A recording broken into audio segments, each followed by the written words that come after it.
Hey, you're with Vishal Krishna, your business editor. Today we've got a wonderful person with us who's basically the head of global delivery for Mphasis. Yeah. Hi Sundar, how are you? Vishal. Good, thanks. How are you, Vishal? Thanks for coming down. Thanks for inviting. You know, what are we going to talk about today? Today we're going to talk about how IT is transforming itself, how global delivery is changing.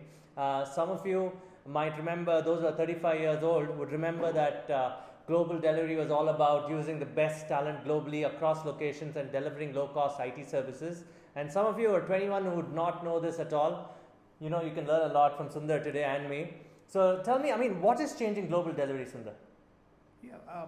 See, if you look at the global delivery model, the way it has been for many, many years, it has been what can you say? It followed the kind of the business model, right?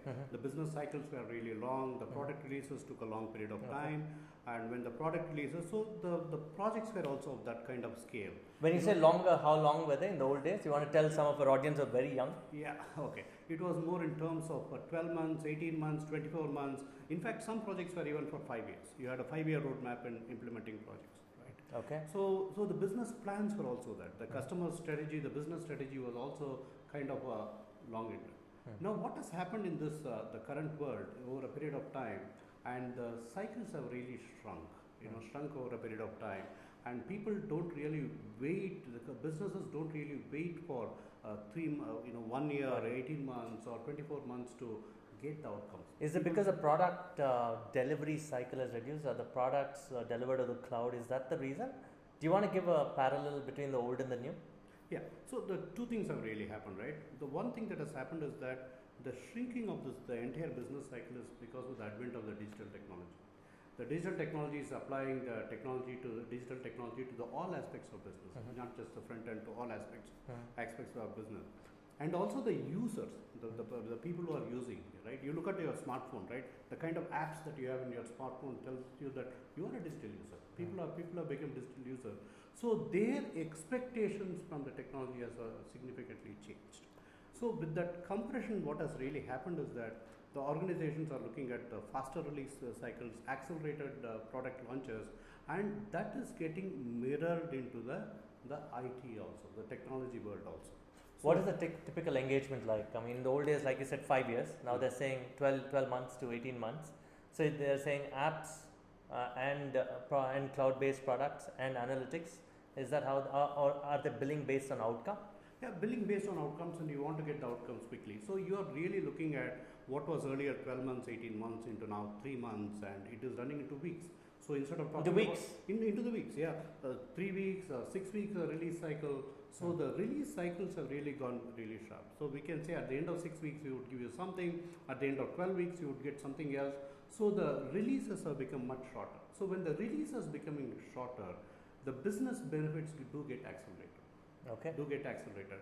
So from the large projects where you had large teams where you did the requirements, design, the coding, testing, and the typical, you go from one box to another box to another box. What has really happened is that... that's very technical. You want to give us an example from a banking perspective, which is what Mphasis is, and financial services. How would a financial services company want to reinvent itself in a week or in weeks or 12 months or something like that? Do you want to give an example how things work in a short time frame? Short time.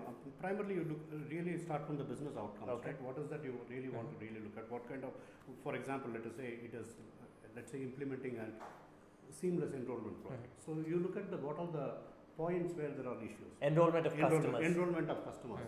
It can be your KYC, the enrollment of customers, or something like improving the customer satisfaction. So these are all the business outcomes. So you start from the business outcomes, and you discuss how do you really improve it, what kind of business metrics we need to really look at it. And once you have that thing, then you start working towards a solution for that.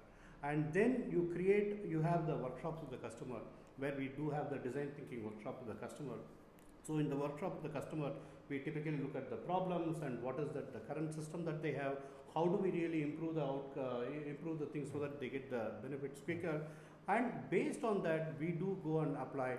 Two things happen. One is that the IT teams really become shrunk. You get into the agile mode of development instead of waterfall development. We get into the agile mode, and the agile mode have smaller teams, shorter sprints, and the teams are well contained, self-contained team. You have a self-adequate teams. So in that team, you primarily have all skills present in the team, and that team really takes care of your delivery. So that is that's how the pace of change. The pace of change with respect to the configuration of the IT teams itself. Over a it's a leadership question, right? Today you talk about transformation of your employees. The press has had a field day in saying there will be job losses in IT services. Would you agree with that? You are basically saying, you were earlier telling me that it's about reskilling, it's about continuous learning. Do you want your thoughts on those processes that are changing? Yeah, absolutely. So if you look at the solutions that we go to the customers with, right? Today it is a lot of things are based on cloud. We have things that are based on cognitive solutions, because cognitive solutions uses the data to give a better insights. At the end of the thing is that we are trying to drive the personalization. The personalization is what we want to drive. So if you look at our workforce itself, we are doing workforce reskilling at different levels. At the bottommost level of the basic, the junior level, what we are really looking at is that taking a look at the workforce that we have and get them trained in the machine learning. Your machine learning, your data machine learning and AI. The artificial intelligence. And those are they are applied today in different customers, in different ways they are being applied today. And so that the junior side, the people who are doing this coding and development are being done that. And one of the oft repeated thing is that the middle layer, if you really look at the middle layer, there are a lot of people in the IT industry in the middle layer. But remember, these guys are the guys who have really understood done the work, they understand the customers, they understand what it means to deliver in IT. What we are doing is that we are upskilling them and making them architects. So typically what he's saying is, if you're in the IT industry today, don't fear that you'll lose a job. Instead, approach your managers, go learn. And I think people are open to that, aren't they? Oh, absolutely. Absolutely. People are open to that. We do have, actually Mphasis, we do have the Talent Mix as one of the flagship training programs. So we train people at all levels, and this training is very specific. We marry the customer requirements to the individual skills and upskill people. Okay. And this is a continuous ongoing process, and the training is not delivered only in classroom. You have a video-based training, so it is available in all formats. And IT services is still relevant because people say it's not valuable anymore, but you say it is still valuable. Even in the era of cloud and AI, we need IT services, right? Oh yes, absolutely. You want to tell our audience why? Because in terms of this, right, at the end of the day, you talk about the cloud, you talk about AI, you talk about, we have an approach called as a front-to-back approach, where we really look at how primarily what is the business outcome, and based on that we build a system of intelligence between the engagement layer and the back-end legacy systems. It's all done by the people who have been already working for the customers today. So you're saying that that people will be driving outcomes as teams. There'll be people who have understood solutions, they understand industry. Those are the kind of people you want, and those are the kind of people you'll train. Not doing small coding jobs or building something on Java. See, there are two things, right? You do the small coding jobs, and you go and you upskill them and cross-skill them. If you're doing, let us say, coding in Java, maybe learn Angular Java, learn testing. That happens at the junior levels. And if you go a little bit higher, as I told you, we really look at primarily people working on the solution mindset. So which is the creation of the architects program. So we have a full-fledged architect program across the organization where people get trained, upskilled as an architect. And since a lot of things are based on our constant dialogue with the customer, we are really looking at the design thinking workshop, so which is create a consultative mindset. So these three things are absolutely important in terms of the transformation. I want to know who's driving this change in IT services. Is it the clients themselves, or IT services companies re-innovating themselves? Can you talk from an Mphasis perspective? So Mphasis perspective, see, a year back we came up with this strategy in terms of the front to back, which primarily gives you the business outcomes quicker with the cognitive solutions and the automation. So you will go to clients and say that this is the outcome we can drive for you. Say if it's in the banking industry, tracking fraud, for example, or processing insurance claims faster on mobile-based platforms. You tell them that there is a definite outcome. This is the approach, right? That's the line you want to say. That is the line, right? That is the line we want to take. And for example, I am just giving you an example. An insurance company. You have an insurance company. It is a company where a lot of people call them and tell them what kind of protection I have. Let us say there is a flood. do I have a flood protection? Which is a very simple query. And the calling center may be open between 9 and 5. Yes.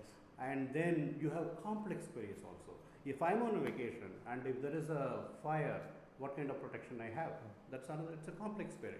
So when instead of boxing everything between 9 and 5, what we have done is that we have created a cognitive solution based on the natural language processing. It is marrying your artificial intelligence and applying the linguistic to it. We have the natural language processing, which tells you that if the customer calls, you have a chatbot that really informs the customer saying that, hey, you have a flood protection, Yes. or then it also gets trained on a lot of other things, the complex queries that really happen.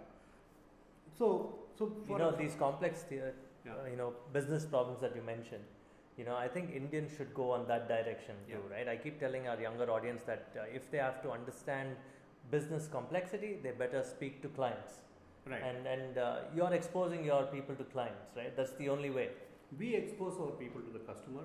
We expose our people, and our people get data. So we do a lot of proof of concepts with the customer and establish that what is that we can really do for the customer. Okay. We establish, then it gets industrialized. Okay. So it is a two-step process, whatever we are doing, and it is whether it is something like a chatbot or in terms of an insurance industry, or you move into a financial industry, you look at the somebody wants to really set up the new branches for a mortgage industry. So how do you really go and set up the new branches? How do you know where exactly you have to do that? So those are all the things that you can really do with the cognitive solutions that we have developed. At Mphasis, what we have is that we have a fantastic institution by the name Next Labs, which is our R&D lab that works very closely. What's it called again? Next Labs. Next Labs. Okay. Next Labs. That works very, very closely with the customer, and where we work with the customer, understand the customer issues, and design a solution using the artificial intelligence. I want to know, startups can be your vendors too, right? What is the role of startups in the future to come and disrupt your teams and say, look, we can add value to delivery, global delivery? Do you see that as a possible outcome in the future? Hey, it's an outcome today. It's happening now? It's happening now. You want to talk about a few examples in your company? Absolutely. See, while we take what we do in the Next Labs to our customer, we also understand there is a tremendous startup ecosystem in the world where we have coming up with a lot of disruptive solutions to the market. So what we do is that we are working very closely with Plug and Play. It is one of the largest. It is your startup platform? Startup platform innovator. We are working with them.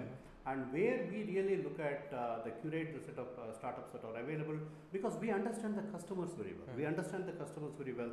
We understand what these startups can really do, and we take these startups to the customer and create and co-create solutions. You can marry them together. And marry them together. And provide scale. That really provides scale. We provide scale. We provide the engineering capabilities there, and we co-create the solution. So at any point of time, so we have a lab called a Sparkle Innovation Lab, and that Sparkle Innovation Lab is a great point of this thing for the. How did they get into this program? They write to you, or is there a website or something? Yeah, we do have a website, and we also work with these innovator hubs, so that we get to know who they are. What do you think about the quality of startups in this country? I think they are very good. They are very good. They are mature. Do you want to qualify that? Why? I mean, in what sense? The technology aspect or the marketing aspect? See, the technology aspect, with respect to India, I think the technology aspect is pretty good. They are looking at a lot of solutions. I think the marketing aspect is not really too great at this point of time. I think it will improve over a period of time. In fact, in the NASSCOM, we had this startup, we met with a lot of startups in NASSCOM. It will be amazing to see the kind of solutions that are there. Okay, what they lack is experience and scale. So you're saying that you provide them a platform in the future that they can work with you. Absolutely. And then you can scale them up for clients. Yeah, scale them up for clients. Absolutely. Okay, but where do they begin? Give some advice on if to have global scale. I mean, you've been in global delivery for 27 years now. Yeah, a lot of time. Tell startups what does it mean to do global delivery? How difficult it is to scale? How demanding are clients? What typically scales mean from banking perspective or a financial industry's perspective? Typically, the scale is that you need to First, you need to have the presence in those places. Okay. See, one is that how do you have the presence where the market is? That's an important thing. So it's not just about the solution alone. Yeah. You need to understand the scale of the branches that you serve. So maybe. scale of the branches that you serve. You need to have the presence where the customers are, and you should have the accessibility to that. Okay. And remember, for all your potential, the prospective customer base, there are many startups around the world trying to pound. So it is a question of how do you get the proper access to them. So sometimes working with an organization like us, so we understand the capabilities are, we understand the need from the customer side, and we marry these two. Yeah. So that way it is a much better way to access the customer, and we provide the scale because we are present globally. We can provide the scale. What is your opinion? Do you think leaders like you should play an active role in marrying this startup world, the nurturing new talent world, and obviously getting clients to understand that India can offer to the world much better in terms of technology outcomes? Is there a larger role that leaders like you should play? Oh, absolutely. See, at the end of the day, our job is to make our customer lives a lot better, to improve the customer business. So wherever the talent is, wherever you have these solutions are, it is our responsibility to bring it. And at Mphasis, we are doing that. Okay, in a little bit about education, and I always bring this up, IT services used to dole out so many offer letters in the past. Yeah. Right? And that world is definitely changing. I think kids today who are watching this have to understand that the world is more driven towards continuous learning. Right. Do you want to tell them where to start? I mean, because I go to a lot of panels, a lot of leaders talk to me, there's always talk. What should kids focus on to come into the new world of IT services? See, it is definitely your starting point is the fundamentals of IT are the same, right? Your Java and the C language should be strong. That should be strong. The fundamentals should anyway be strong. And on top of it, you have things like your machine learning, where you have the data analytics, machine learning, where you have languages like Python, you have the language R. You need to really learn all those things. And you don't have to necessarily learn it from college. You can go to Coursera and all these places now. You can go to Coursera. It's no longer that you take the horse to the water to drink. The water comes to the horse nowadays. Correct. And there are people who can tell you how to drink it also. So the life is so easy now if you want to learn. If you want to learn, life is so easy. So it is all these things are really available to them. That is available. For architects, there are a lot of programs that are available. So it is the point is many things are today are free.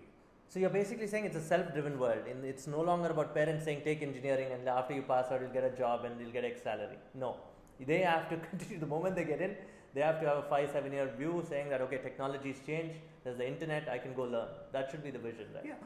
So this industry, just to, it's a very good point. Thanks for asking this. This industry has created a lot of one-trick ponies, right? The guys who can write only Java, they like to do. You ask them to do a SQL, they will not really touch it, right? That's a different technology. That is not my expertise.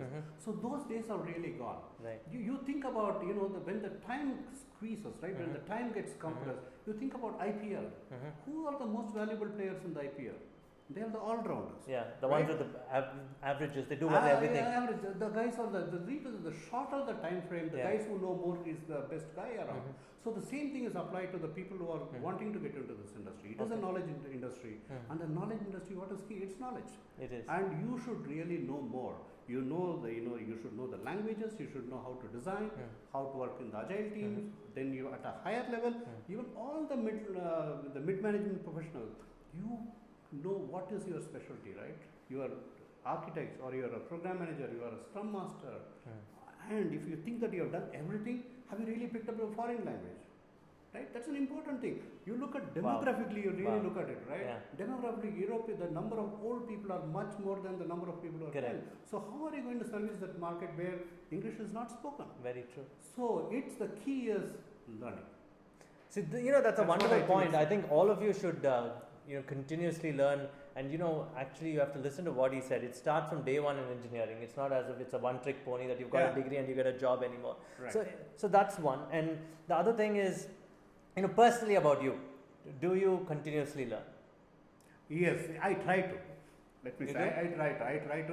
Is that an honest answer? It's a very honest answer. What are you learning currently? Yeah. Currently, thanks to Mphasis, right? Last 4 months, I think I've learned more about technology in the last 4 months than some point of time in the past. Currently, I'm learning Python. Okay. So I told this to my team. What's Python? Tell them that to an audience that doesn't know Python. What is it? It's primarily that is a language. It's one of the new generation languages that is being used in the a lot of things in your artificial intelligence, cognitive solutions, the development of that. It's a very simple language to learn. It's a simple language. It's a dynamic language. It's a dynamic language. It's a simple language to learn, and once you deploy it, you can run it in many different environments. A lot of good things are there about Python. Okay. Python and language R is more in terms of the statistics, your data analytics, right? Okay. So I didn't even go there. I thought I will do that. So immediately my learning department, we have a very passionate head. He said, "Hey Sundar, you are up to speed, and this is your platform, and this is what you can really learn." And happy learning. I got that mail, and every other day he checks with me. After my mother, he is checking with me. Are you really learning, Sundar? So that's a good news. Then I told that to my team, and encouraged them, and the team looked really worried. I asked why, and then I told them, "Hey guys, understand. I am not going to get into any of your projects and code. It's for my own learning." Very so true. that was a lot of relief for them. But the point is that the learning should happen at all levels. That's interesting. So India is so tuned to survival, Right. that we forget what it means to innovate because we are surviving. Oh, is the salary coming? A lot of commitments. What would you advise younger people watching this? That how do you get out of that mode of survival and say, okay, I can continuously learn without having to understand that, okay, my salary is going to come next month or not? Should we get out of that level to really be a product nation in the future, or a real cutting edge IT services nation? The entire industry has been about, there are two lenses in the world, right? I'm talking to the mid-career and also the people below. There is a lens of a scale, there is a lens of a distinction. You talk to any IT mid-management professional, ask them what you're doing, they would say that I'm managing the revenue of so many $1 million. Yeah, that's how they sell to you. That's how I sell to you, right? I'm handling so many accounts, my teams are here and there. And it's an ego play. That's how he always grew. That's what he wanted to do, more and more than numbers. True. Now you tell them, you erase all the numbers and tell me who you are. I'm nothing. So that is where that distinction comes into play. The important thing is that scale will come as long as you create the distinction. You are whether you are an expert in language or whether you are going to be an architect, you are a domain expert in, let us say, in the payments industry, that is your distinction. Right, you're like Scale talking will about, come. it's like Eli Raja, the composer. You're like composing. You're like a composer, right? You're orchestrating music. That's your role also. No? Exactly. See, at the end of the day, there are so many people, right? You got to inspire people. We are making the technology available to them. We are making the course available to them, and we are constant encouragement to learn. And people should learn. I want to bring a global perspective. Yeah. There's a lot of geopolitics in the world. We know the issues with H1B. Let's not get into the specifics of it, but I want to know: is it affecting? We talk about globalization. Is it affecting globalization? I surely think Indians are the tech stack of the world, but unfortunately, geopolitics is affecting us. Is it going to be a problem going forward for a lot of IT services companies? See, you will always get in 2008, the economic crisis happened, then there was a new normal. There will be always new normals in right, and there will be always headwinds. But the learning and how you equip yourself, how an organization equips itself is very different from all those geopolitical things. The geopolitical things are not in your control, right? You don't really control yourself. But as long as you are working to enhance your value, so technology will always outbeat policy. That's what you're saying. Exactly. And look at India. India is so digital now, which you have not really seen in many other places, and it has gone into the curve very, very quickly. And you will be relevant here. Wherever you are, you will be relevant if you are getting into that bandwagon of learning.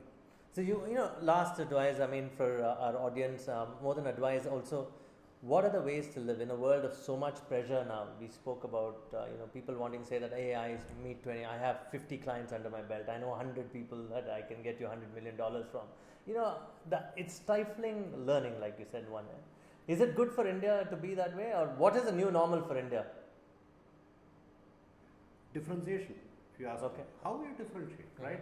The scale is important. I am not dismissing scale. Scale is important. Sometimes the large scale also becomes an impediment for an organization to change. If you are in a very large scale, it's very difficult to change. Yeah, you don't innovate. You don't the innovation. You do deal with a lot of constraints and bottlenecks over a period of time. But if you really look at in the current ecosystem, you should always invest some time in doing the activities that create a distinction for yourself. When you create a distinction for yourself, you create the distinction for your account, the project team that you are in, you are creating a distinction for the organization, and you are passing that benefit to the customer. As long as you are putting that what my customer needs and really work backwards, all these things would make sense. There you go. In the end, it's all about leadership. Absolutely. Nothing else, right? And if the Yeah. leader knows where he's going, the team follows. Absolutely. Otherwise, it collapses. Right. It's a strong foundation. Absolutely. And you've been a strong foundation for Mphasis. And thanks for being with your story, Sundar. Thank you so much. Thank you. Thanks. And we'll be with some other great person tomorrow. Watch us. Thank you.